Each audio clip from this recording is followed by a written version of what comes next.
두 번째 이슈. 시작된 전기차 산업의 위기에 대해서 말씀을 드려볼 건데요. 제가 딱 4주 전에 요 너무 추운 미국과 이동에 대한 고민에 대한 얘기를 한 적이 있었습니다. 6주차 시장 이슈 리뷰였죠. 그때 이제 전기차의 배터리 효율은 날씨가 추워지면 급격히 떨어지는 것이 문제고, 과연 미국에서 전기차는 기술 수용 주기 이론의 캐즘을 무사히 극복해낼 수 있을까에 대한 의문을 제기한 적이 있었거든요. 근데 이게 벌써부터 문제가 되고 있는 것 같습니다. 뭐가 문제냐인지에 앞서서 요 애플에 대해서 말씀을 조금 드리려고 하는데요. 혹시 다들 아이폰 쓰시나요? 갤럭시. 삼성입니다. 갤럭시. 역시. 여기 다 애플? 갤럭시? 아이폰이에요? 제 마누라도 아이폰이에요. 그래서 마누라랑 맨날 앱등이 삼엽충 그러고 둘이 싸우고 있어요. 제가 삼성 쓰면 내가 제일 최신 폰으로 하나 사줄게 했더니 그래도 싫대요. 그래도 아이폰이 좋대. 어쨌든 간에 이 스티브 잡스가 2007년에 아이폰을 처음으로 발표를 했습니다. 완전한 혁신이라고 기록이 많이 되어 있잖아요. 요거에 대한 역사에 대해서 간단히 말씀을 드리자면, 많은 사람들이 이 스마트폰이 휴대폰의 발전이라고 생각들을 많이 하시잖아요. 당연히 이제 휴대폰의 발전이다라고 생각할 수 있고 실제로 그렇게 이용이 되고 있지만, 이 스티브 잡스라는 사람이 애플에서 처음으로 아이폰을 만들었을 때는 조금 달랐습니다. 스마트폰 이전에는 다들 요런 폰을 썼었죠. 혹시 2000년대생들은 요런 폰 아나요? 아세요? 알고 계세요? 썼었어요? 진짜? 연하의 해픽 이런 거 알아요?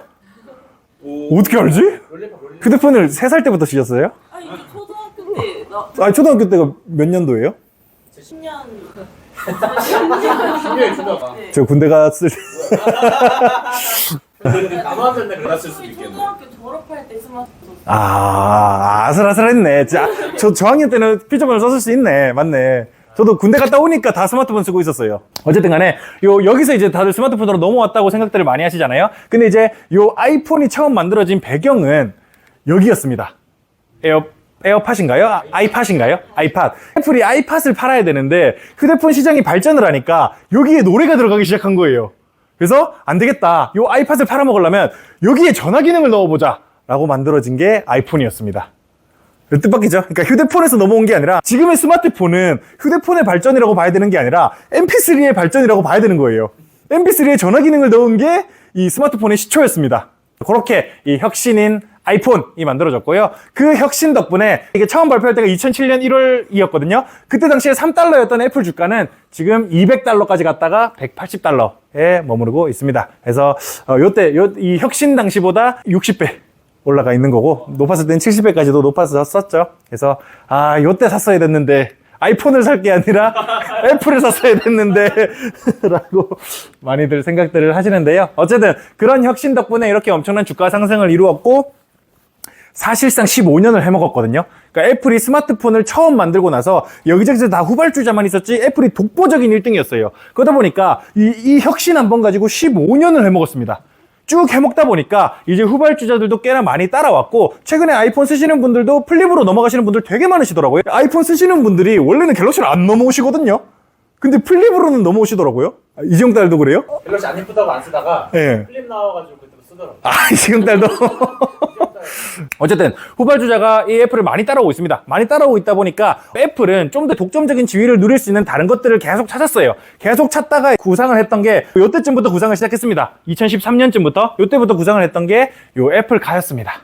우리 이 스마트폰이란 걸로 이 독점적인 지위를 누렸는데요. 야, 이거를 좀 더 크게 만들면 어떨까라는 생각을 하게 됐고, 이게 좀 더 커지면 뭐지? 차네.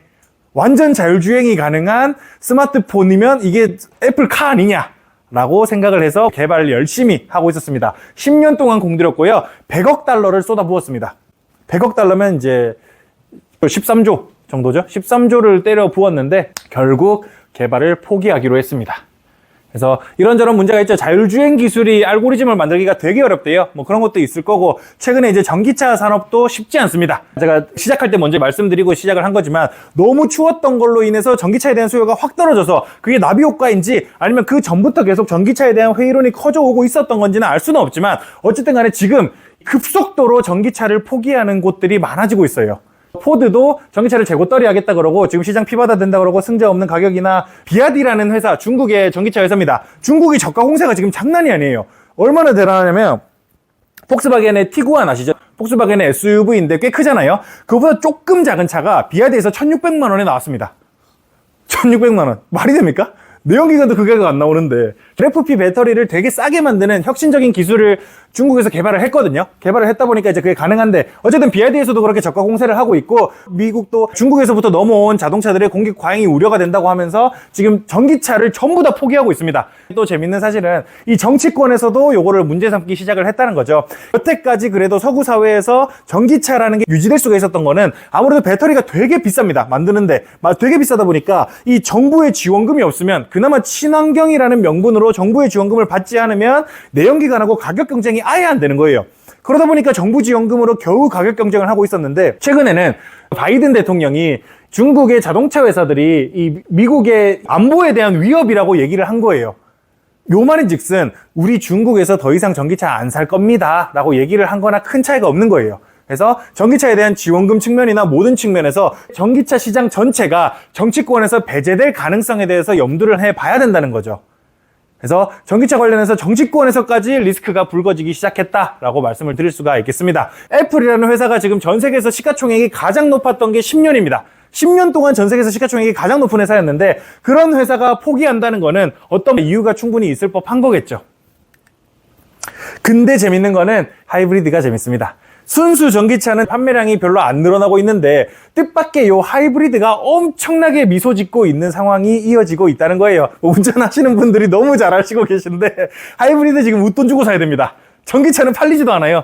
할인해도 안 사가는데 하이브리드 지금 1년 6개월 기다려야 됩니다. 거의 2년 가까이 기다려야 된다고 하기도 하던데 엄청 오래 기다린대요. 중고차조차도 하이브리드는 이제 웃돈 주고 사야 되고 전기차는 값을 낮춰서 팔아야 된다고 하는데 어쨌든 이게 엄청나게 많이 팔리고 있다고 합니다. 하이브리드를 예전부터 계속 밀고 있었던 회사가 어디죠? 일본의 토요타죠. 다른 기업들 전부 다 전기차 혁신이다. 왜 전기차로 안 갈아타냐. 지금 무조건 전기차 해야 된다. 현대기아도 마찬가지죠. 전기차 엄청 열심히 밀었습니다. 그리고 다른 유럽의 자동차 회사들, 미국의 자동차 회사들도 마찬가지지만 전기차로 열심히 밀고 가려고 하다가 일본의 토요타는 우리 그런 거 아닙니다. 우리는 좀 더 보수적으로 가겠습니다. 우린 여태 잘하던 사업을 계속해서 진행하겠습니다. 라고 할 때 다들 토요타를 비웃었거든요. 아이고 쟤네들 지금 세상이 바뀌고 있는데 뭐하냐. 이런 모습을 보여주고 있다가 지금 전기차가 죽쓰고 있는 사이에 토요타가 미친 듯이 판매량이 늘어나고 있습니다. 계속해서 하이브리드를 늘렸던 덕분에요. 그래서 아마 제가 알기로 토요타가 지금 시총 1위일 거예요. 일본 증시에서. 그래서 토요타가 그렇게 올라가는 거와 더불어서 이 니케이 225도 4만을 넘어섰습니다. 일요일에 캡처했는데 월요일에 4만 넘어갔어요. 벤츠에서도 전기차 전 품목에서 완전 무이자로 팔고 있어요. 할부를 길게 걸어도 완전 무이자로 팔고 있어요. 어쨌든 완전 무이자로 떨이를 엄청 하고 있대요. 벤츠뿐이겠습니까? 지금 모든 자동차 회사들이 전기차 떨이를 엄청 많이 하고 있는데 하이브리드는 지금 없어서 못 산다라는 얘기를 하고 있고 하이브리드를 계속 취급해왔던 토요타는 열심히 상승을 해서 지금 이제 역사적 신고가를 계속해서 넘어가고 있고 일본 증시도 마찬가지죠. 34년 만에 최고가를 경신을 했습니다. 그래서 정리를 좀 드리자면요. 강추위를 비롯한 전기차에 대한 불신이 매우 빠르게 확산되어 애플카 프로젝트 중단까지 야기를 하고 있습니다. 정치권 또한 전기차 시장에서 가장 큰 점유율을 차지하는 중국산 전기차를 위협이라고 언급을 하고 있고요. 내연기관에 비해 가격 경쟁력이 떨어져서 정치권의 보조금이 없으면 명맥을 유지하기 힘든 산업이기도 합니다. 그나마 원가 절감을 할 수 있는 게 중국산 저가 배터리인데 그것조차도 정치권에서 위협이라고 해버렸으니까 그것도 이제 쉽지 않은 상황이죠. 세계에서 가장 큰 시장인 미국에서 사양 산업이 되면 세계에서 사양 산업이 될 가능성이 매우 높습니다. 근데 한편 내연기관을 배터리가 보조하는 형태인 하이브리드 자동차는 승승장구하고 있는 중이고요. 모두가 전기차를 혁신이라 칭송할 때 홀로 기존의 가던 길을 추구하던 토요타의 승전보를 보고 있겠습니다. 지금 주가를 보는 게요. 한 개인으로서도 남들이 다 하는 것을 쫓기보다는 내가 할 수 있는 일을 찾아야 한다는 교훈을 줄지도 모르겠다는 생각이 들고 있습니다. 그래서 제가 이제 대학 입시 준비할 때는요. 다 전화기 얘기만 했었거든요. 컴공 가면 코딩 놓아야 된다 그랬었어요. 근데 한 5년 지나니까 제가 대학 졸업하고 취업할 때쯤 되니까 다들 컴공 가야 된다고 얘기하고 있더라고요. 세상에 참 알 수 없는 것 같아요. 그래서 남들이 하라는 거 하는 것보다 그냥 내가 하고 싶은 거 하는 게 더 낫지 않나 라는 생각이 듭니다. 죽이 되든 밥이 되든 간에요. 저만 그렇게 생각할지도 모르겠는데 이 보험시장이 전 되게 블루오션이라고 생각을 하거든요. 남들이 안 하고 있을 때. 그리고 더 블루오션이 뭐냐? 이 변액보험. 지금 다들 변액보험 끝났다. 더 변액보험 답 없다 이런 얘기 하고 있거든요. 저는 여기서 변액보험밖에 답이 없다라고 저는 보이거든요. 저는 그렇게 생각하고 있습니다. 그래서 내가 할 수 있는 일을 계속 열심히 찾아서 하고 있는 중이고요. 이게 뭐 승자가 될지 패자가 될지는 한 10년 뒤에 보면 알겠죠? 저는 제 길을 열심히 한번 가보겠습니다. 변액보험을 열심히 쫓아가 보겠습니다.